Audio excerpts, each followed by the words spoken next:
future, talk radio will actually educate, inspire, and make you think. The future is now. Topics and music that affect your life from Universal Broadcasting Network. Tune in at ubnradio.com. She's passionate about telling stories of amazing women who are rocking the world and empowering women to live, love, and thrive. Here's your host, Catherine Gray. Hi, welcome to Live, Love, Thrive Women's Empowerment Hour, brought to you by 360 Karma. As you know, every week we have incredible women. I want you to know next week we're going to have author Jennifer Howard. She wrote Sit, Walk, Don't Talk. It's about her 1 week silent meditation. I know I couldn't do that. Let's just saying. And she's going to be on, as well as Kelly Lynch, who is the co-chair for An Evening with Women, which is the largest women's fundraiser of the year for the LGBT Center. Raises money for such good causes as women's services, seniors, and also homeless youth. So we're going to talk about that next week. So be sure to tune in and subscribe to our YouTube so you don't miss any of these amazing women. Speaking of amazing women, today we have on fashion icon Kim Gold, and later in the show we're going to talk to author Reyna Grande about her book, her journey as a Mexican immigrant, and how this is a required reading in many colleges today. So she'll be on later. Right now, please give a warm welcome to Kim Gold. Hi, how's it going? Good. Happy to be here. How are you? I'm great, thank you. Good. How are Life is you? good? Really, no complaints from me. Life is gold? It's golden, absolutely. Awesome. Because quite a journey you've been through. To say the least. Yeah, Yes, yeah. it's been amazing, actually. And, you know, like anybody, life is full of ups and downs. You've certainly had an incredibly successful career, but not without any obstacles and you know, things to overcome, like anybody, any of us women. And I think it's even tougher for women in any industry. So the fashion and garment industry is absolutely no different. Oh my goodness. Yeah. To say the least. I think being the only woman, when I co-founded True Religion Brand Jeans, it eventually became a public company, and I was the only woman on the board. And being the largest shareholder Yeah. On a board of directors that were all men, I think it was a very difficult time for me, because this was back in 2002 when we started, and it became public a couple years after that. And even more so now, it seems to be easier. But back then, it's difficult now, but back then it was very difficult. And I was going to say, it really is a shame that we haven't come that far, No, we even haven't. today. And that's the whole point, really, of most of my dialogues every week is whatever industry we look at, women are in the minority as far as in top positions. And when they are in top positions, they have just really had such a struggle to get there. And, you know, but I do want Yes. to back up and talk a little bit about before you actually launched this iconic jean company. And that is, you were just an entrepreneur from day one. I mean, you got out of high school. Yes. And Yes. I loved your story. Your book, True Gold, tells your story about, you know, how you started off like selling T-shirts on Venice Beach and somehow manifesting a $50,000 a month business at that young age. Yes. That's insane. You read that, yes. Yeah, yeah. Well, the book is gold standard, and it starts with really, the epitome of the book is really about staying true to myself, staying true to your convictions, and making sure that whatever you do the best. Right. Whatever that is. I don't care what it is. If Yeah, it's where did being you a get mom. that from? Did you get that from one of your parents, or is it just inbred, or what is it? My mom's a psychologist. My I'm father. so sorry. No, just kidding. Just kidding. Yes. That's gotta yes be and tough no. growing up with a psychologist. Just saying. Well, say sorry because my father was is an attorney, so I was more sorry about that. Yeah. I think they instilled really a business acumen, being kind to everybody, no matter it takes a team. Right. It really is. Integrity is the most important thing. Right. I'm always on time. I would rather be early. Right. So I think I that saw that today. I know, right? I mean, I was like 2 hours early. I mean, I was just hanging out. But I think it's important to your team is what makes you. Yes. The people around you, your support, and I've always had that. You're lucky. I'm very lucky. Yeah. I mean, it's not always been 100%. I don't know if it's luck, though. You probably created that. I think life is a choice. Who we pull into our team is a choice. And Absolutely. Who we align with is a choice. Yeah, so You really, have you to got to take curate. credit for that. Sometimes you don't have your actual blood relatives. Yes. If that doesn't happen, then you have to curate your friends or your mate or whoever it is that you're hanging out with. And But you, started, like I said, very early, just having this fashion instinct, and then you were one of triplets. yes, I'm an identical triplet. So I'm wondering if that also propelled you to be this achiever. Yeah, is it competitive it's to be interesting. a triplet? I don't even know. Listen, I think if you share a face, a birthday, a birth, a bat mitzvah, you're clumped together. I think the way you have to really figure out your individuality is through, I guess, what your passion is, what you do. Right. And so being a triplet was, I mean, they're my best friends. I could not, I am so blessed to have them in my life. Hi, you guys, if they're listening. I love you. I think that because people don't understand what it's really like to be a triplet. Now, do each one of you do something different? We're all very creative. All creative. Okay. Tracy is a makeup artist. Michelle has an incredible. She's an artist. She was an acupuncturist turned very, very well-known artist, Michelle Oppenheimer, and I'm a producer, fashion designer, and. Yeah, so you're always doing something. I'm always creative. doing something. Yeah. So you started off selling the T-shirts on Venice, which I think a lot of people probably wouldn't know, since you're iconic for the True Religion jeans and the other jean lines that you've developed. But yes, I think you were telling me the story of when you actually made that into an empire that's like $1 billion empire, right? That the guys on the board there, because it was all guys, pushed you out. And it's very apparent that you were very instrumental in creating those jeans. Just look at your background. I mean, you were pounding the pavement with T-shirts, making $50,000 a month at age 19. So, yes. I mean, it definitely, and then you got into the jean business and, made your way into, having celebrities wear your jeans. Yes. And I think Angelina Jolie and all of them. Jennifer Lopez, and Beyonce. Was that cool to design a jean and then have these celebrities? Well, the wearing celebrities them that and loving them? absolutely. Yeah. Are you kidding me? Yeah. I think I chose celebrities that were a little bit more voluptuous. I think that women who have more of like a booty, if you will, more voluptuous, they had a hard time finding clothes that fit them or jeans that fit them. Right.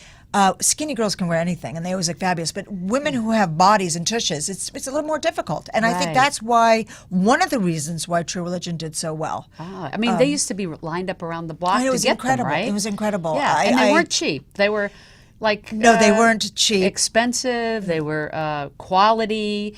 Made in America. Made in America. Very, That's very awesome. important. And I think that people don't realize that when we started doing, my ex-husband and I, Jeff, and I credit him. He doesn't credit me, but that's okay. I credit him. Yeah. Because you know what? You have to give credit where credit is due. And he was incredible in fabric. So he was a fabric salesperson. And I had 3 companies prior to True Religion that did very well. And a couple of them I sold.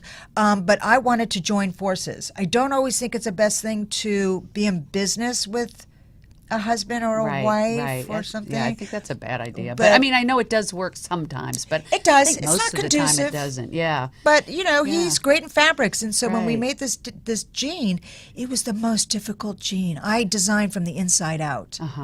So it wasn't just a jean slapped together. It was something that every detail was special, and the Like fabric was literally expensive. from the inside out. Like Yeah. you designed the inside when you look first. well, no. I mean, when you make something like your jacket, you Right. look on the inside; it's perfectly tailored. Right. It's beautiful. Yeah. So you want clothes that, when you look on the inside, like this. I mean, Yes. it's gorgeous. I mean, everything about what I wear, I like it to be pristine. Yes. Control freak about what Yeah. I wear, and You want to feel good. I want in to it. feel good. And if you like the inside, then you feel good in it. Yeah. Absolutely. I get what you're saying. Yeah.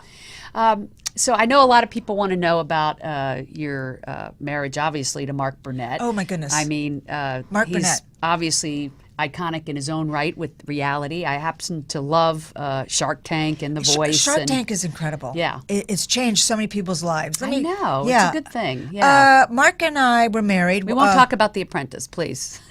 Well, the New we'll talk Yorker. about Shark Well, it's Tank and The interesting. Voice. Well, no, the New Yorker called me because they know that to talk about Mark and Mark and I are still very good friends. That's great. His kids and my kids are very, very good friends. Yeah. So he's a good guy. He's a good guy. He's an interesting guy. Yeah. Shrewd business person. And you knew him before. Way before. He was this reality way producer before. star. Yeah. I think he was starstruck about somebody. He came out from England. We lived in England together for a while, actually. He came out, met me in Malibu. I was working as a hostess in Malibu, and he was like, oh my God, Malibu, this girl, she's a Californian. And we were together for 5 years. Oh, yeah. wow. Mm-hmm. And was that fun? Listen. Mark is listen. Mark is a very interesting guy. He's British. He's a Cockney. He's very funny. He has a great sense of humor. I think he's changed over the years because I think he's had to. Yeah. But he's a cool dude. I mean, especially with somebody like me, he's known for so long. Right. You know, he's just, hey Kim, how's it going? So, and he actually would really something nice in my book, though. He came here kind of starry-eyed. Oh, yeah. With L.A. and hoping to make it big. And I mean, back then, was he talking about producing reality shows or? No, he was working for me. And for my father, who owned a company called Faces International, my stepfather. Right. And so I helped him along the way because he really didn't know anybody out here. So we introduced him to people, and he really had this. My goodness, I remembered when we would go on vacations, he would talk to my father because he was my stepfather's an entrepreneur, and he really was an entrepreneur and had this drive where he had to make it. Right. I mean, he was a poor kid coming from the East End of London. It was really important to him. You know, that's what it takes to make it in this LA business. Just for those listening, if you want to be an actor, a screenwriter, or whatever, we have some near and dear friends that are actually in the green room today. Yes. And that's something that I've seen in them is the tenacity, and they're networkers. Besides they're talented, you need that too. But that's what it takes. I couldn't have said that better. Tenacity is probably and perseverance and passion. I think, you know, I have a motto that my fiance Marlon always says to me: "You're not looking for a no, Kim. You're looking for the yes." He says that to me all the time. If I go out and I have meetings, and there's always no's. You're going to hear no more than you're going to hear yes. Right. And not looking for no, looking for yes is something that I really. Although in the dating world, you probably always hear yes. I do. You think I? Well, okay. I'll take it. But you never know why. That's interesting. You never know why someone says yes. Right. Yeah, that's a whole nother Oprah. Yeah.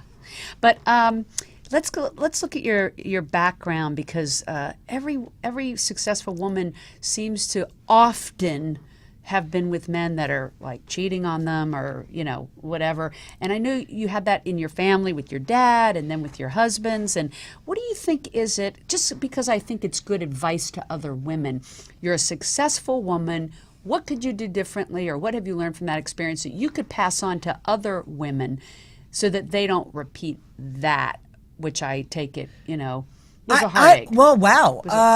That's a really good question. I don't even know how to answer that because I'm not responsible for what other people do.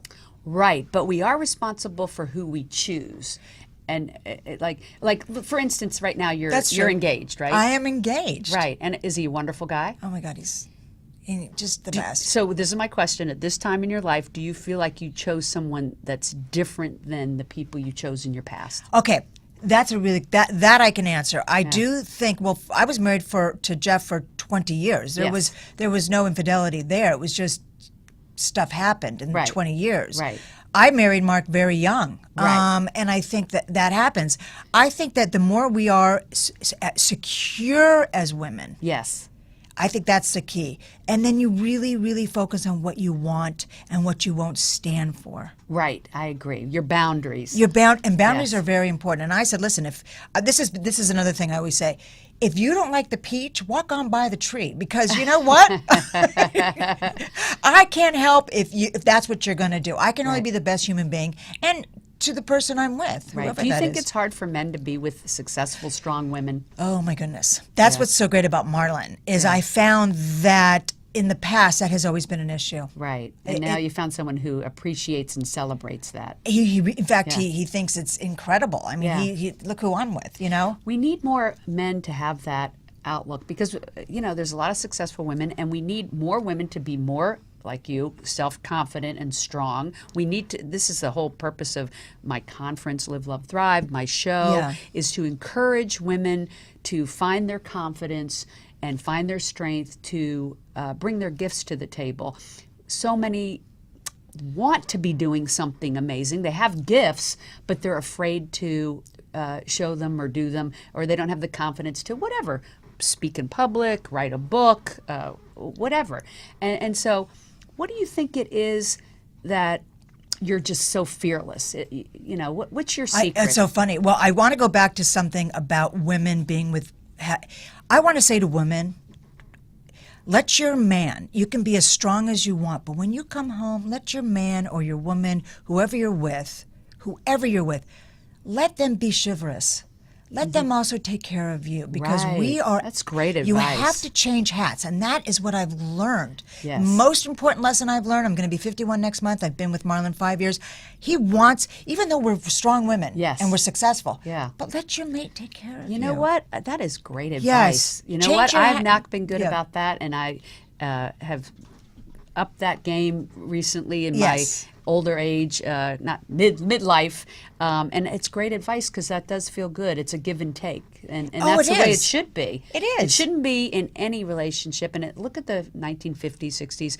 The women just waited on the men hand and foot, but it should be. It should be a reciprocal. It has to be. Even that's what's healthy. Each one should be taking care of the other in different ways, right? Yes, I think whether it's two men, two women, whatever a man it and a is, woman, whoever it is, your mate person is, and a frog, whatever. I don't know. Yeah, well, I like frogs and turtles and dogs, but I think that it's really that if anybody takes anything away today, it's that is change hats when you come home. Be mindful of the hat you're wearing. Yeah, I recently was following Brendan Bouchard. He says, before you walk in your door, get yourself present, put your day behind you, and go in and be totally present with the person that you 100%. 100%. And that's where the joy is in the present, isn't it? Yes. The joy we talked about that earlier. Yeah. Yes. So a lot of joy in your life now? What could I possibly complain about? Right. Three incredible children. Yeah. Great family. 3 boys, right? 3 boys. His birthday, one of them is turning 20 today. And so there's 20, 23, and 24. Talk about not waiting to have 3 right off the bat. Great business partner, great businesses, producing. You have a movie out at the theaters, yes, right? Called Carrie Pilby. Yeah. And I'm producing a documentary with Lisa Hasselhoff about women veterans. Oh, that is such an overlooked group of people, isn't it? And Women veterans. women are just underserved. in Demographic anyways. and we're 50% or more of the population, so it's so odd that we settle for that because we have the power in numbers to change things. Do we have the power numbers to impeach Trump? I'm just kidding. Sorry. You couldn't help yourself. Sorry, I couldn't. I'm sorry. Well, you know, I had on Fox reporter Michelle Polino last week, and she's very middle of the road. She says that we should be talking to each other. We do talk to each other. And that's what's going to help move things ahead. But it's hard. It's hard because everybody's so polarized. But that's a whole nother story. Sorry, I had to say that. Sorry. I do want to talk about the fact that besides you have this great movie out, which everybody should see, Carrie Pilby, you also are involved in a lot of nonprofits, which I always love about successful women who come on my show that are giving back. And you are the epitome of that. So let's talk about some of the things that you give back. You the fighting obesity for kids. Oh, that's a big one. I have. There's a pun. Oh my goodness! Sorry, that's a little one that I'm involved in. I think that it is the responsibility of anybody, but mainly successful people who have a voice, to be part of charity, and especially kids, because they're our future. I mean, come on. And if they're eating well and they're living well, then they will be more strong or stronger for our future. Right, Yes. right. And then you also Arts for the Kids. What's that Okay, so that's about? Children Mending That's Hearts. really That's important huge. right now. That's huge. Now So, that we can talk yes, about what's going on in the world right now. I mean, Cutting the arts, how do you- really? well, it's always been that. When they do cut, they Yeah. cut out PE and they cut out the arts. Yeah, it makes Physical no ed sense. and arts. The two things that are so important for people's mental and emotional well-being. Listen, I'm number one. Music. Are you kidding me? Music, arts, arts, and athletics. Theater, athletics. Yeah, Lisa football. Hesloff, who I'm producing with, it's called Slags, Serve Like a Girl. That's a documentary. What's it stand for? Serve Like a Girl. Serve like a girl. Yeah. Does that mean like serve like tennis or food or? Well, what's it that's mean? women veterans. Oh, yeah. Serve like a in the, serve like a girl. It's Hello. called so. Yeah. She's all about Children Mending Hearts, and that's her her charity. Ah. Yep. And then there's Holly Robinson Pete, Uh-huh. who's another one of my closest friends since 7th grade, Design Care, and it's all about autism and Parkinson's. Oh, wow. You know, I had on Elaine Hall, who is founder of the Miracle Project, and she puts on musicals for, that involve children with autism. She come to find out that music impacts them in such a great way. It brings Yes. them out. It brings them out of their shell. They get a camaraderie. I'm actually going to go see it coming up here at the Wallace. Oh, Believe it or fantastic. not, the kids are performing. Yes, I'm going to at the invite you famous to the next Wallace. one. Then I'm going to invite you to the next Design Care. Beautiful. And I love the that. Mending Hearts, which is coming out in June. I'll send you an invitation. You have to come to that. Okay. Would you come? It's yes. in June. Yes. And our guests, they can find it. We'll post it on 360 That would Karma. be great. Yes. Yeah, that's a great cause. So many more kids today have autism.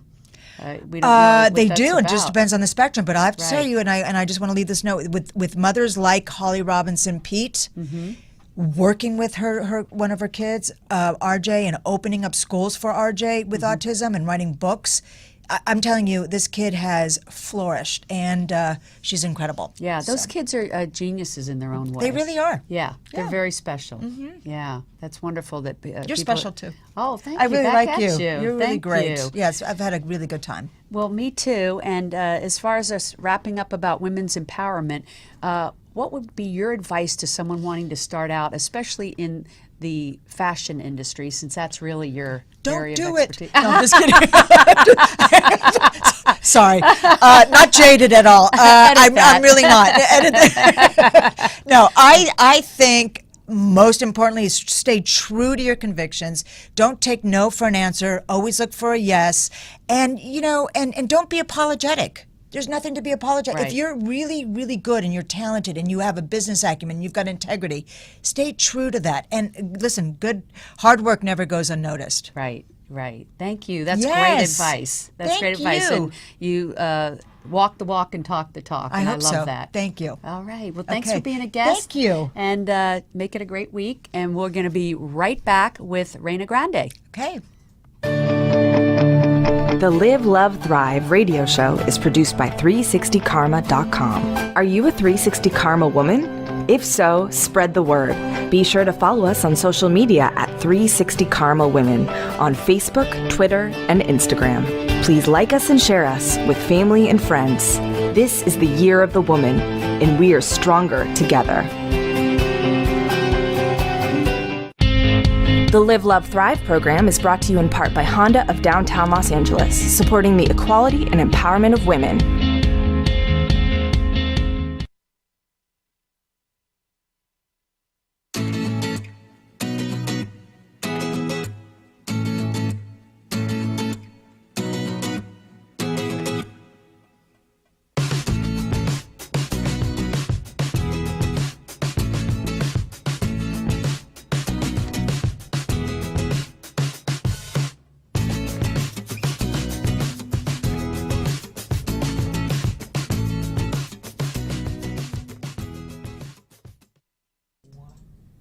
And we are back with Reyna Grande. Hi, Reyna. How are you? I'm pretty good, thank you.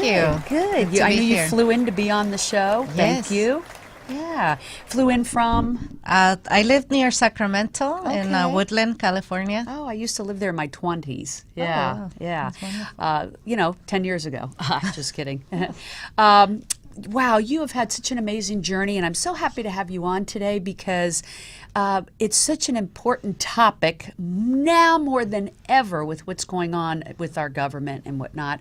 The immigration, especially Mexican immigration, Yes. that's an understatement, I know. I just have so much I want to talk to you about this because I want to get your perspective.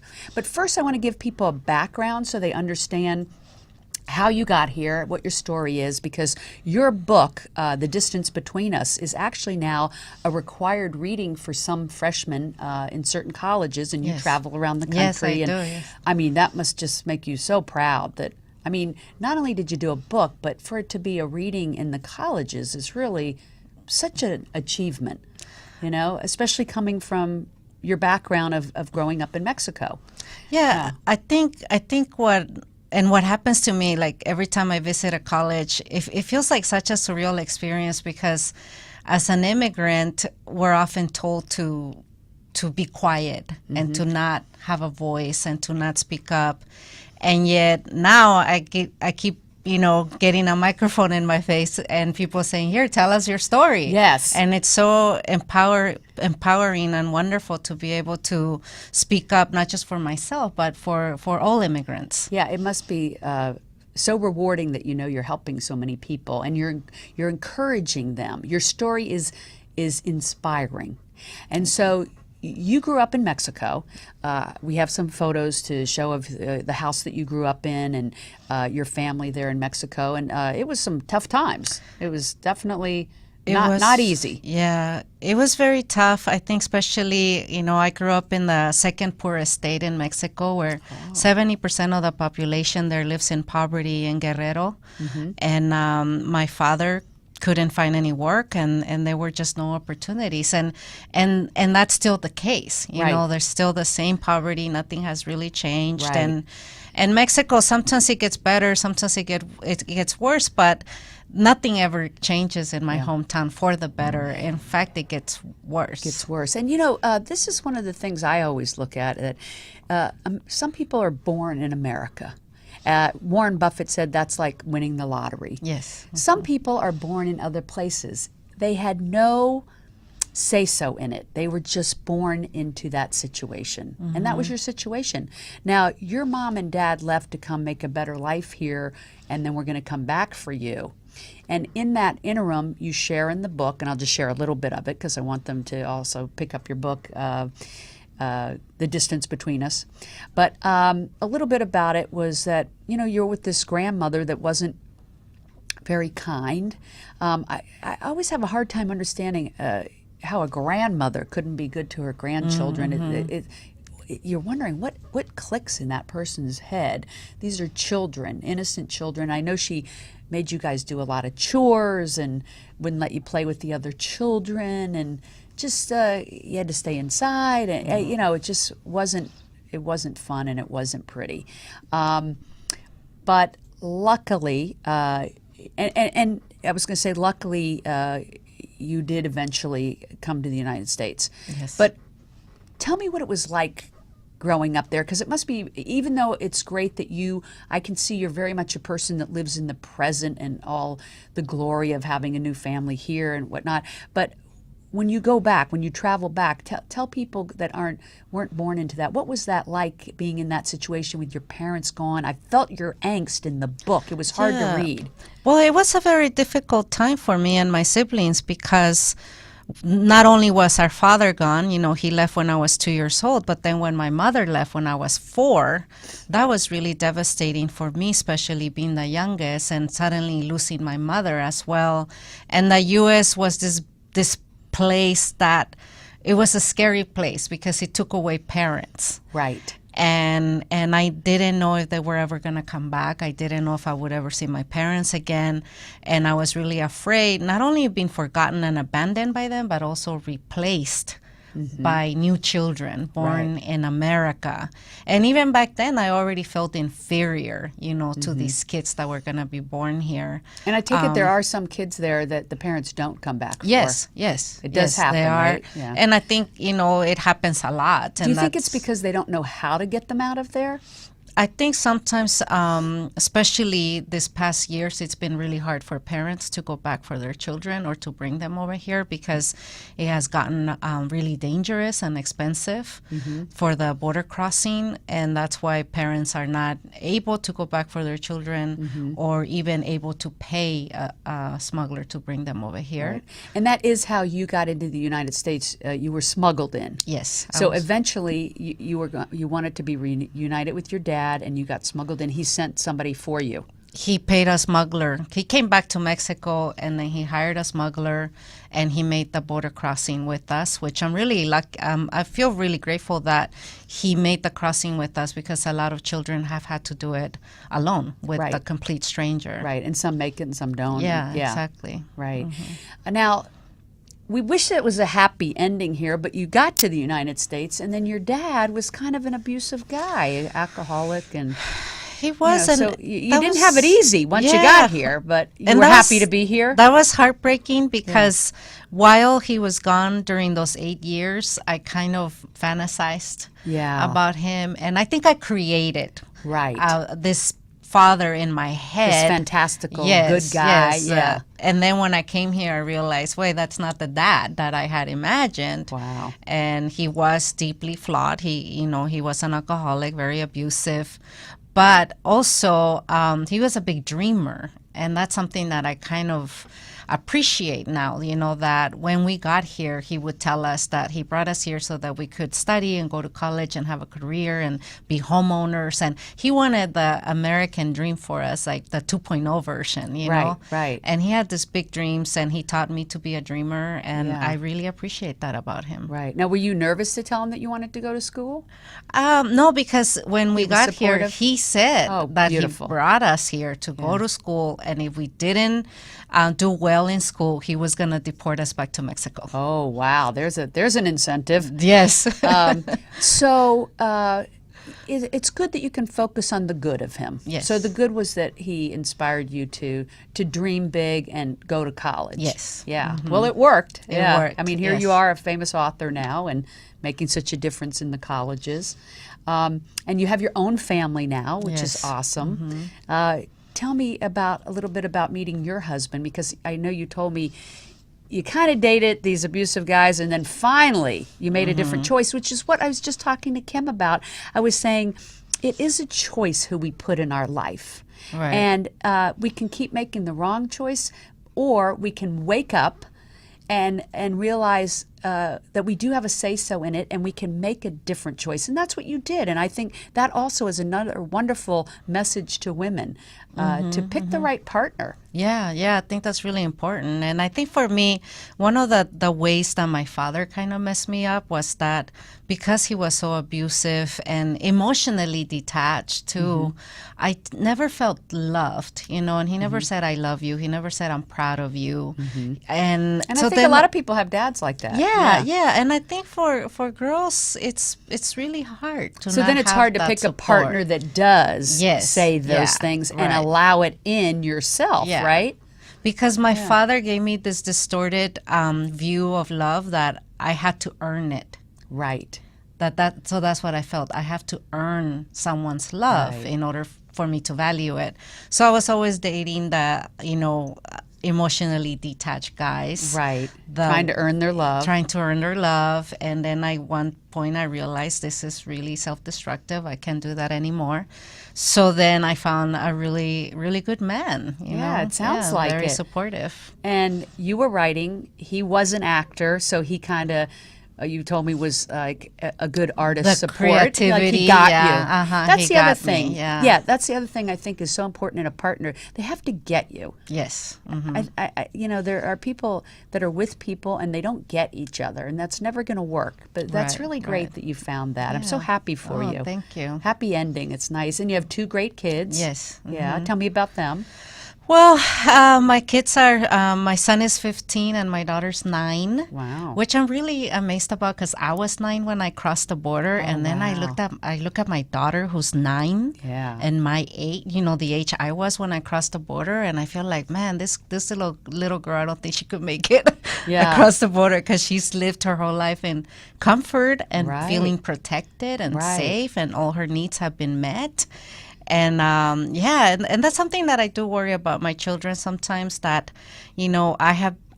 I feel like a victim of my own success because I really work hard so that I could be a good parent, so that I could give my children everything they need. But at the same time, I worry that maybe now they won't know how to persevere because they haven't. know. They, I they think- haven't had to.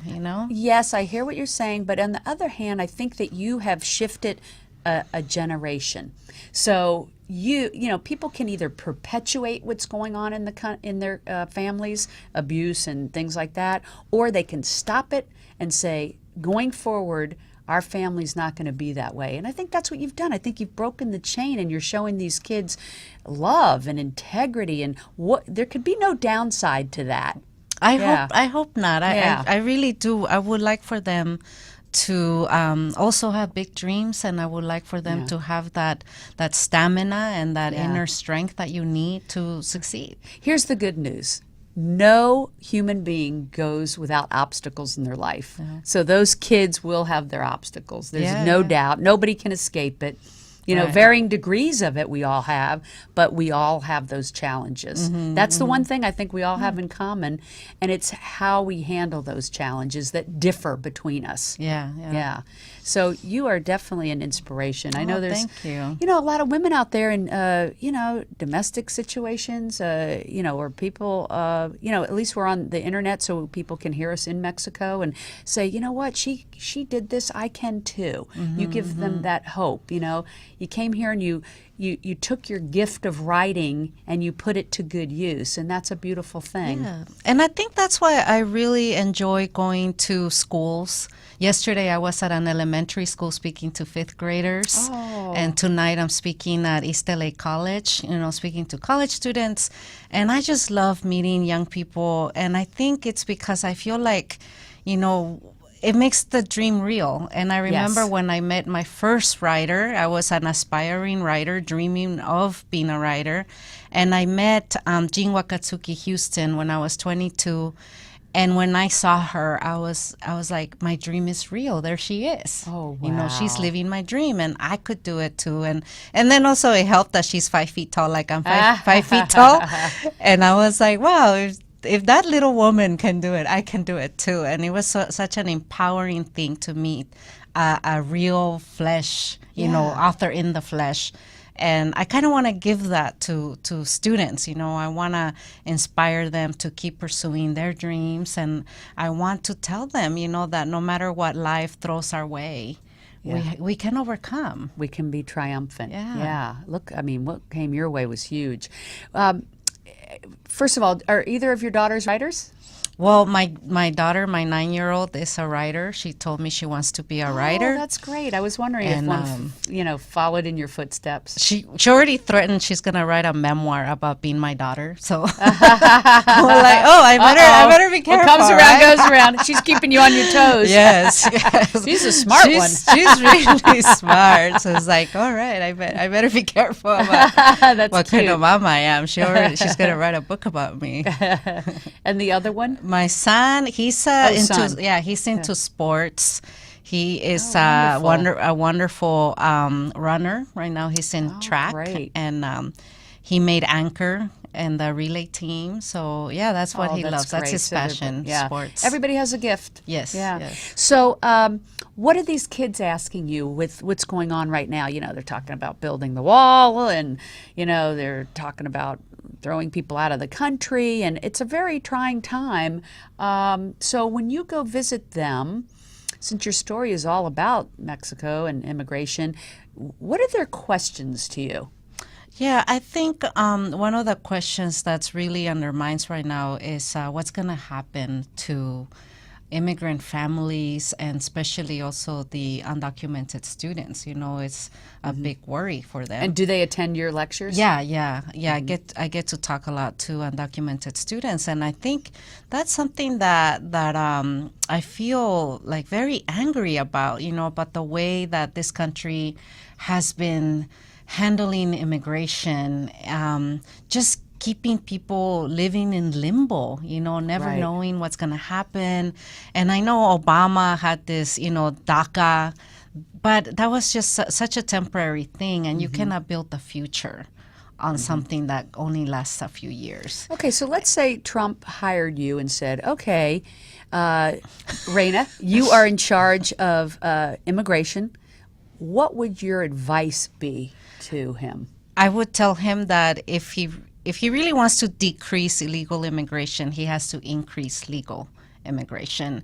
So I would encourage him to expand on the visas, and give the people the opportunity to come here and prove themselves. So in other words, you're saying they wouldn't come here illegally if they could come legally. Yes. That's Like what give it them comes that down to. choice. Give them that choice to be able to come here legally. Like my own family, for example, we had to come here illegally because we didn't qualify for a visa. We were too poor. Right. And yet it's the poor and the most vulnerable that really And this is a place be of an here. American Yeah. dream, that Yes, where anybody exactly. can be successful. Many Mexicans have come here and had successful careers like Yes, yourself. yes. Give people a chance. That's what you're saying. Yes. Also, I think it's important to talk about foreign policy and how America or the United States affects other countries and the economies of other countries. So do you think the economy in Mexico is hurting because of the United States? I think so. I think it hurts because companies come to Mexico and they offer really ridiculous wages to the workers, and of course the Mexican government is to blame for that because they allow that. Right. And they set the standard of the minimum wage in Mexico is 80 pesos a day, which is like $4 a day. So the U.S.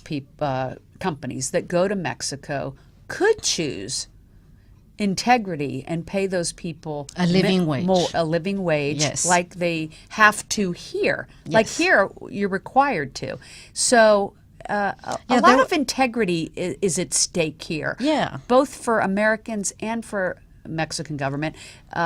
Would you say? Yes, and I was reading an article. I can't remember the name of this company. It's they make auto parts in Michigan or something.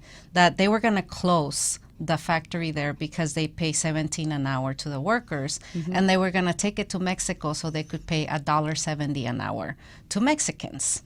And that's what I'm talking about. It's Right. like, when they could probably pay them 10 and still make a profit. Yes. Right. Yes. Right. But I think so. It's a combination of It really, is all really about low, money. It's low wages, and if Yeah. if people don't have the means to support their families, they're gonna be forced to migrate. Right. And that's something that I would really like to see is how can we help these countries, how can we help them stabilize their economies and be able to provide more opportunities for their people so that they're not forced to leave. Right. Yeah. Right. So that they could make a fair wage there and wouldn't even need to migrate. Yeah. Right. I think that would really reduce the number of broken families, you know, Right, and right. I think that's the heartbreak of the immigrant community is that the broken families, the people that get left behind, especially the children, and then coming here and being marginalized and discriminated and trying to all you really want to do is have opportunities. So if American companies set up shop there and paid a decent wage, people would stay in Mexico.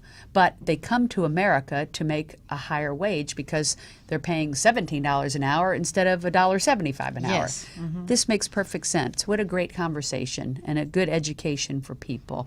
And we do need to shift our culture that it's not all about corporate profits, but it's about the working people. Yes. And working people in all countries around the world, not just Americans, around the world getting a living wage so that it helps everyone to prosper. It helps the planet to prosper, to have everyone prospering with